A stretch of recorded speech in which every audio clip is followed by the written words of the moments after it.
Welcome to the Learning Pines YouTube. We hope this video helps. In this video, I will explain how to set up AdX ads.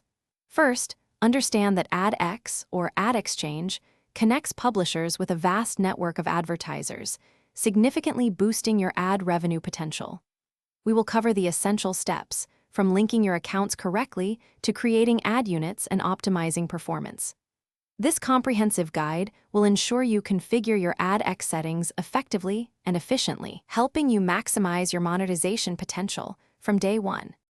Before diving in, confirm you have an active Google Ad Manager account and an approved AdSense account ready to go. It is highly recommended that both accounts are part of the same Google organization for seamless integration. You will need to link your AdSense account directly within your Google Ad Manager network settings. Remember, this linking process might take up to 24 hours to fully propagate, so be patient.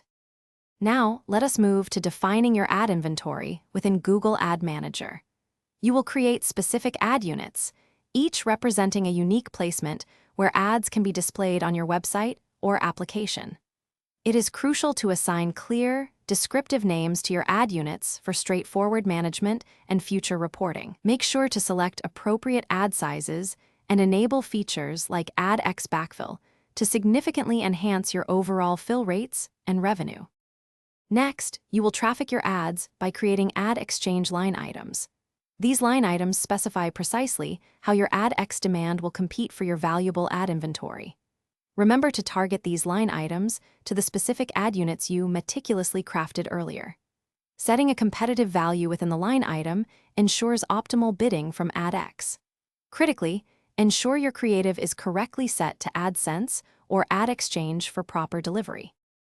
Thanks for watching. Consider subscribing if we helped you.